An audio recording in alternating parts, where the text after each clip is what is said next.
the global movement in the respective currencies, including the pound, where commentators in the United Kingdom are now saying that what is going on with that country, first Brexit, then Boris, and now what is happening to the currency management and a unfunded tax cut.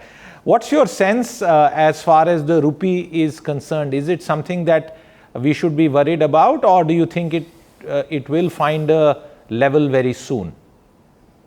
No, I think to your first point, I think yes, what is happening in UK, Bank of England, I think it's Bank of England is actually doing an open market purchase, which means it's injecting liquidity and the government is putting money in the hands of the people.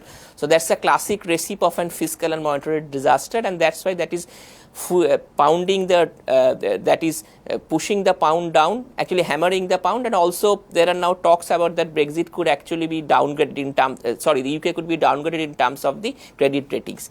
Now, having said that, I think in terms of India, let me put some things in perspective that yes, the rupee has been volatile in the last couple of days.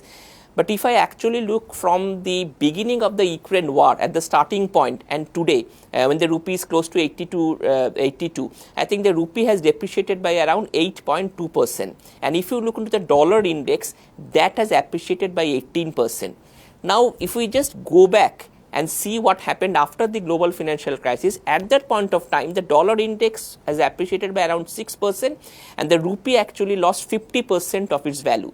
So clearly in a situation when rupee depreciation is much lower than the dollar appreciation, it means that the weakening of the rupee is mostly because of the strengthening of the dollar and domestic macro fundamentals. So that's the good part, even though the rupee has declined.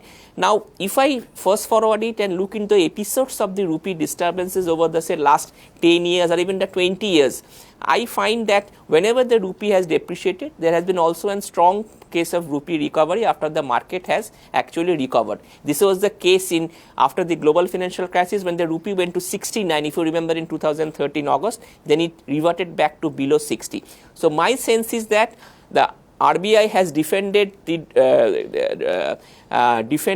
rupee to a significant extent. It has now spent close to $100 billion. But with a 9-month import cover, I think it will be better for the rupee to depreciate a little bit. In economic parlance, we call it that we should lean with the wind and not against the wind.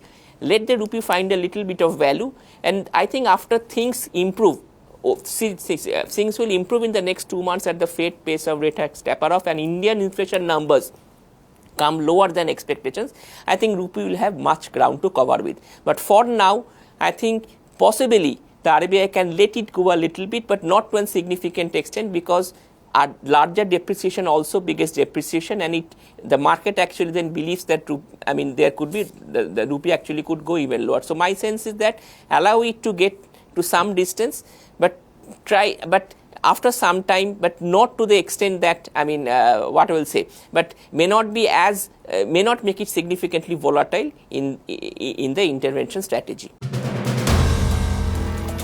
If you like the video, do like, comment, share and subscribe.